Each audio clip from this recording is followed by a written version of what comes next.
Hai guys, what's up? Well, kali ini aku mau bacain energinya Sio Ular di tahun 2025 ini, di tahun ular kayu ya, kalau nggak salah.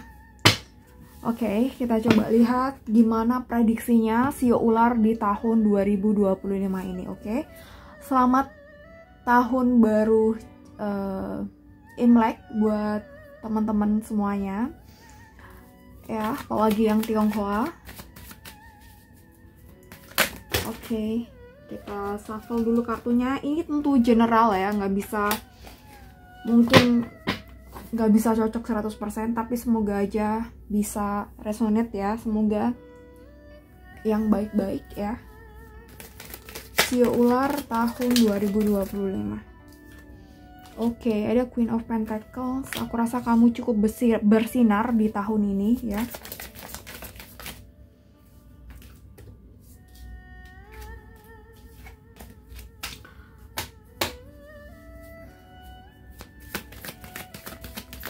Page of Pentacles kebalik ya. Aku rasa peluang ya, ini peluang. Kamu bisa ambil kesempatan ini atau enggak. Kamu akan cukup bersinar di tahun 2025 ini. Di tahun ular kayu ya, untuk kamu yang bersio ular, kamu akan cukup bersinar di tahun ini. Tapi di sini Page of Pentacles ada PR-nya, yakni kamu harus bisa menjadi diri kamu yang otentik, menjadi diri kamu yang apa adanya, menjadi diri kamu yang sejati.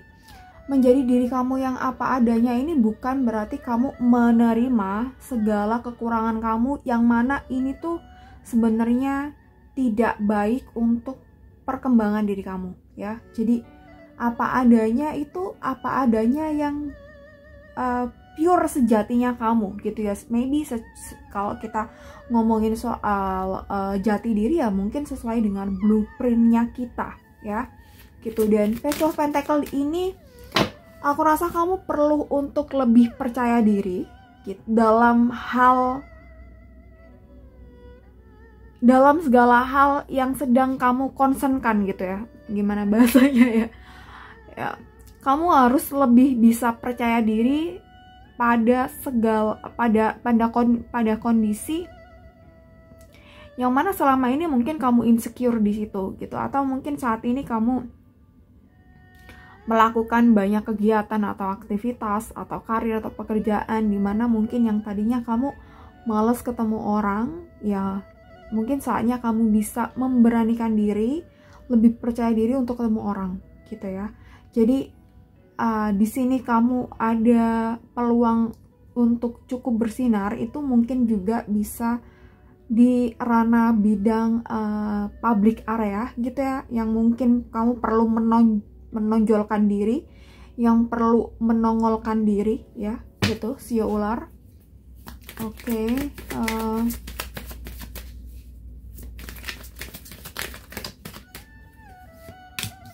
Oke, Four of Wands. Oke, Knight of Swords 1, 2, 3, 4 5. Oke, 6 7 ya. Aku akan ambil kartu 7. Oke, di atas ini nggak apa-apa ya, kelihatan ya. Oke, Four of Wands. Dan di sini Sio Ular, potensi ini tuh baik. Potensi ini tuh bagus, kesempatan ini bagus, dan kamu ada free will untuk ngambil itu dan enggak gitu ya.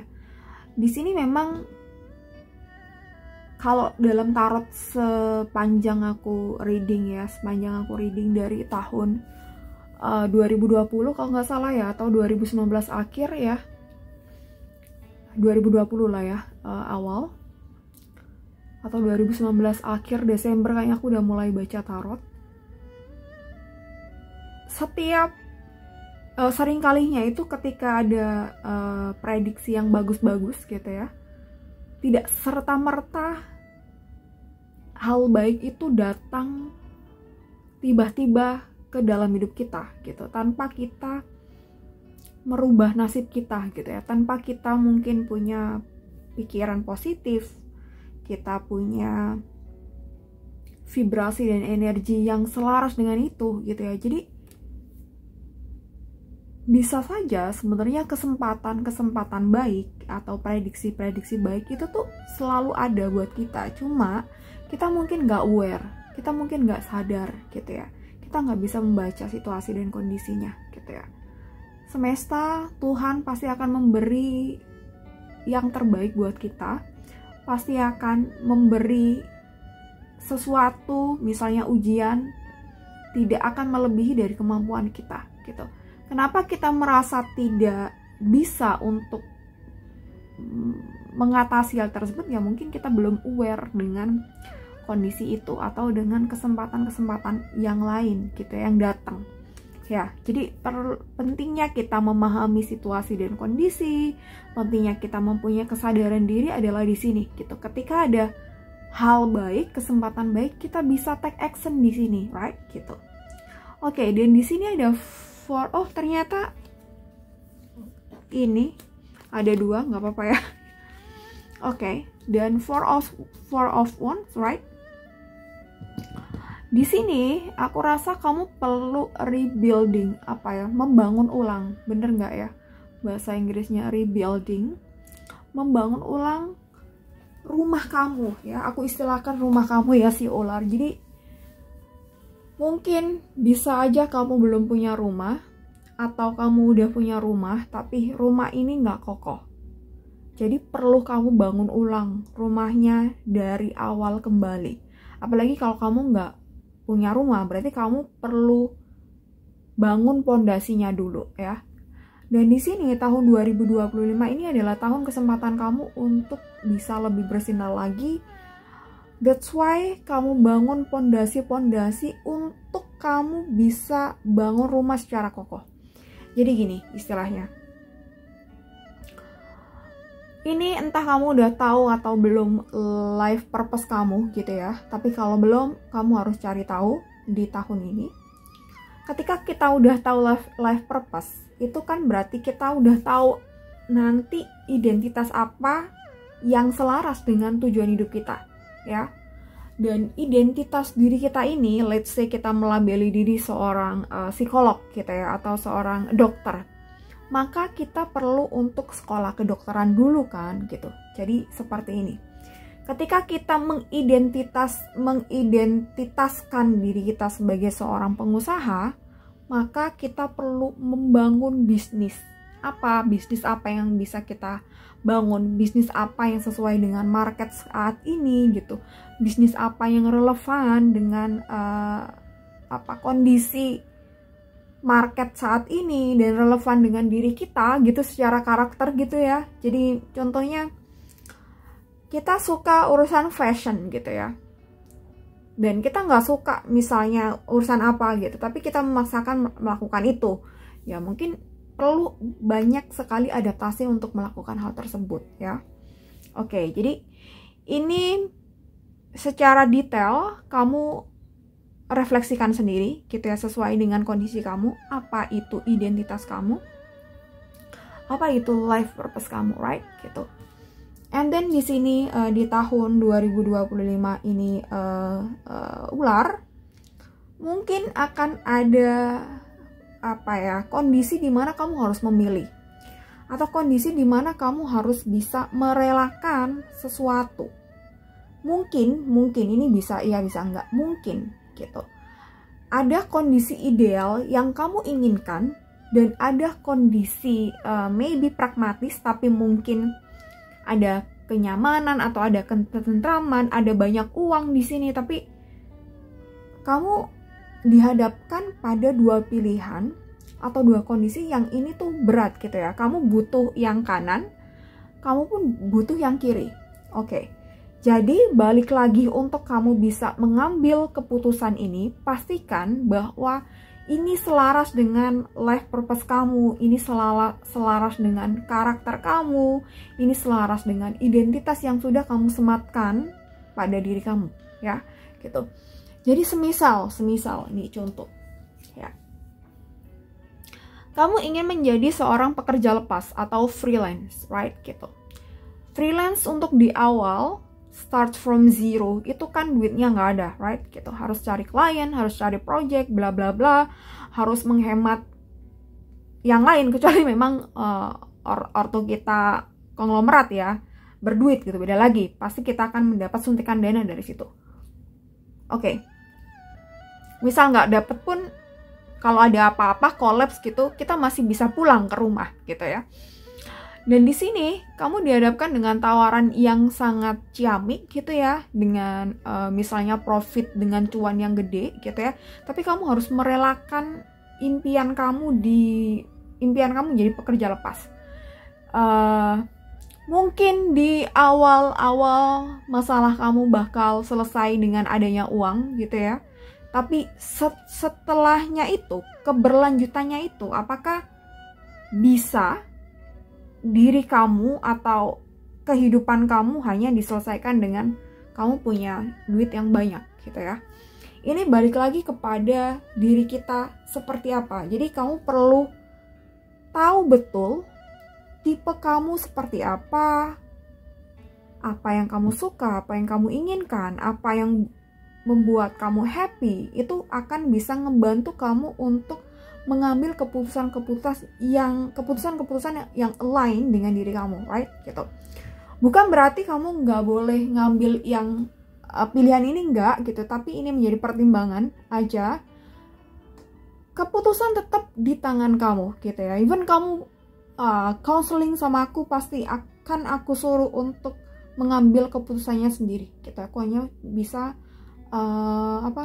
membimbing, nge-guidance gitu ya, membuka cakrawala berpikir dari A ke B, risikonya, pertimbangannya, dan bla bla bla gitu ya. Tetap kita harus bisa independen untuk mengambil keputusan, right gitu. Oke. Ya, di sini atau ini ada kemungkinan maybe untuk si ular ada sesuatu yang harus ditinggalkan, entah sesuatu yang memang udah nggak sehat di dalam diri kamu, udah nggak relevan dari hidup kamu, ya memang harus segera dilepaskan di sini.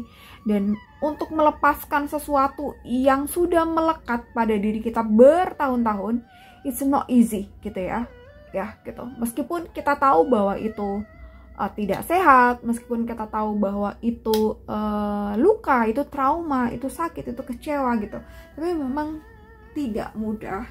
Karena mungkin kita familiar dengan luka itu, familiar dengan perasaan itu.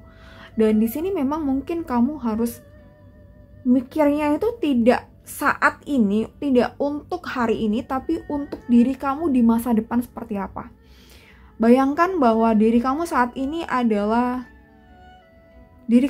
kan belum menjadi seseorang yang kamu impikan di masa depan. Dan untuk ngedapetin diri kamu yang kamu impikan di masa depan itu, kamu harus menarik semuanya energinya, terus maybe habitnya, maybe mindsetnya tuh saat sekarang ini juga gitu, supaya kita bisa berjalan lurus ke sana, right gitu. Semoga paham ya penjelasanku ya ular. Oke, dan di sini ada Knight of Pentacles, right? Nine of Wands gitu. Jadi tahun ini cukup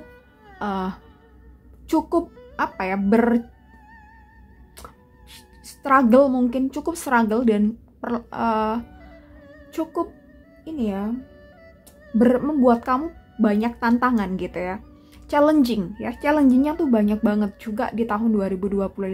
Tapi bukan berarti kamu nggak bisa berada pada kondisi, situasi atau stage yang kamu mau gitu ya di tahun ini. Bukan berarti kamu nggak bisa naik ke level itu, tapi memang usahanya mungkin harus lebih ekstra mungkin daripada CEO yang lain, right gitu. Di sini ada Nine of Wands gitu ya, harus ada kedisiplinan, harus ada belajar. Mungkin ini juga tergantung dari identitas kamu apa, life purpose kamu apa, hari-hari apa yang ingin kamu jalani. Ini tergantung di situ semuanya ya gitu. Dan di sini Knight of Pentacles ya, Three of Pentacles, aku rasa di sini ada peluang yang bagus ya untuk urusan finansial. Three of Pentacles yang ini tuh bisa didapatkan kesempatannya, peluangnya itu dari lingkungan atau dari misalnya komunitas, atau misalnya kamu memberi manfaat ke orang lain gitu ya, atau apa ya, ya bisa mungkin kalau gampangannya sekarang mungkin kamu jadi content creator yang memberi impact pada orang gitu ya, jadi influencer atau jadi guru. Ini kamu ada kesempatan bagus di sini, kesempatan mendapatkan cuan di sini. Atau mungkin yang kaitannya dengan apa ya, komunitas, kemasyarakatan gitu, yang ketemu dengan banyak orang, yang ada interaksi, entah interaksi secara online atau offline gitu, secara langsung by phone gitu ya, atau by media sosial bisa. Yang intinya ini tuh ada ritme berputar gitu ya, ada pertukaran energi di sini. Jadi ya secara garis besar mungkin seperti itu. Kerja tim mungkin juga bisa, right gitu. Kalau kerja sendiri ya tentu aja bisa, tapi ini kamu ada peluang bagus di sini yang kaitannya dengan ruang publik ya, yang kaitannya dengan media sosial, yang kaitannya dengan komunitas gitu ya, yang kaitannya dengan teamwork gitu. Ada peluang bagus di sini, right gitu. Oke, dan di sini ada Knight of Pentacles ya. Ular tadi aku bilang tahun ini cukup membuat kamu, cukup bersinar buat kamu ya, cukup bersinar buat kamu. Dan di sini ada PR lagi, yakni untuk kamu bisa memanage uang dengan baik ya, Knight of Pentacles. Jadi ketika kamu sadar bahwa tahun lalu mungkin tahun yang kalang kabut buat kamu maybe ya, atau nggak enak, mungkin ada yang enak dan nggak enak gitu ya. Tapi ini buat yang relate ya. Tapi ketika tahun lalu di 2024 itu tahun bener-bener gak enak buat kamu secara finansial, jangan sampai kesalahan-kesalahan yang kamu lakukan di tahun lalu kamu ulangi lagi di tahun sekarang gitu ya. As simple as misalnya kamu sering belanja online gitu ya, dikurangin. Misalnya sering beli delivery order food gitu ya, harus dikurangin. Kamu lebih misalnya lebih sering masak gitu ya, sering lebih hemat, juga lebih sehat untuk kesehatan kita ya, untuk diri kita ya, itu sih. Jadi manage uangnya harus lebih apa ya, lebih disiplin lagi, lebih bagus lagi. Bukan ngomongin soal hemat, pelit, nggak hanya di situ, tapi mungkin coba belajar. Kalau hemat, aduh kok hemat, gue bukan tipe orang hemat, gue boros gitu ya, misalnya seperti itu. Kayak yang readernya ini juga boros ya. Gak usah kita ngomongin frugal living gitu ya, frugal dan lain-lain. Mungkin kita belajar dulu dengan mindfulness untuk spending money kita gitu ya, secara mindful. Jadi kita benar-benar mengatur bahwa oke, kita beli sepatu ini karena kita memang belum punya dan kita butuh gitu. Apalagi mungkin perempuan nih, nggak ada salahnya kok gitu, nggak ada salahnya kamu punya sepatu warna hitam, merah, coklat, nggak ada salahnya. Tapi mungkin ketika kamu udah punya warna coklat 5 gitu, ini yang mungkin kamu boros gitu ya. Atau mungkin kamu kalau yang hemat atau pelit banget nih ya, harusnya kamu beli sepatu merek A, ini tuh kualitasnya bagus, bakal lebih awet, tapi kamu karena mau berhemat, karena mau frugal gitu ya, kamu memilih yang murah-murah aja. Ini kan which is ini juga tidak bijak ya. Nantinya kita akan beli lagi, atau nanti cepat rusak, atau kita makainya tidak nyaman gitu. Dan mindful ini tuh selain kita belanja sesuai dengan kebutuhan kita, sesuai dengan kualitas kita, kenyamanan kita, kesehatan kita, ini tuh lebih bisa berarti gitu ya, untuk nanti uang kita tuh lebih berharga gitu ya kan, dimanfaatkan dengan baik gitu ya. Oke, di sini ada Knight of Wands, di sini ada Knight of Swords, right gitu. Tadi udah dijelaskan soal ini ya, ular ya gitu. Dan di sini oke, aku rasa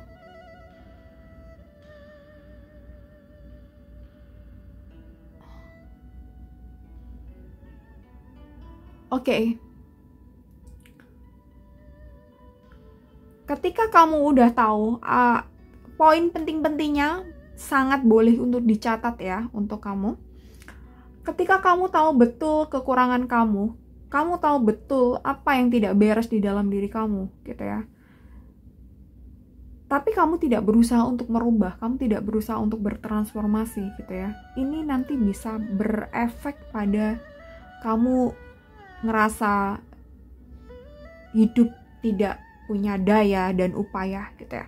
Kamu tidak bisa menjadi orang yang berdaya, kamu tidak bisa produktif. Ini akan menimbulkan sebuah masalah lagi, yakni kamu mungkin akan burnout ya, stres, depresi gitu ya. Jadi hindari dalam menunda-nunda yang nanti akhirnya bisa mengakibatkan stagnansi ya gitu.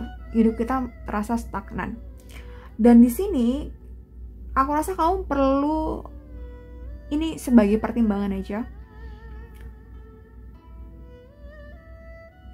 bisa atau boleh mengambil resiko, tapi kamu harus tahu betul resikonya apa, dan jangan impulsif pada hal-hal di luar yang tidak kamu kuasai. Jadi semisal kamu belum paham betul soal kripto, tapi kamu memaksakan diri untuk invest atau trading kripto, which is ini tidak bijak untuk diri kita, untuk keuangan kita, untuk mindfulness-nya kita, right? Gitu. Kamu boleh ngambil resiko jika kamu paham betul dengan misalnya instrumen investasi, kalau kita ngomongin investasi. Kalau misalnya soal hal yang lain gitu, kamu juga harus paham betul dengan apa yang nantinya kamu ambil ya gitu. Semisal soal pasangan, semisal soal bisnis, ekspansi bisnis, semisal sekolah luar negeri gitu ya. Kan ada risiko-risikonya. Mungkin kalau sekolah luar negeri akhirnya kita jarang pulang ketemu orang tua. Kita akan kesusahan komunikasi, ketemu orang-orang terkasih gitu ya. Bakal mungkin setahun sekali pulang atau setahun 2 kali pulang gitu ya. Ada risiko-risikonya gitu ya. Ya. Oke, ular. Jadi aku rasa cukup ya. Cukup panjang aku rasa. Oke, tahun ini cukup bersinar buat kamu. Jadi jangan disia-siakan hal baiknya ini gitu. PR-nya juga mari dikerjakan bareng-bareng, Sio Ular. Aku juga Sio Ular gitu ya.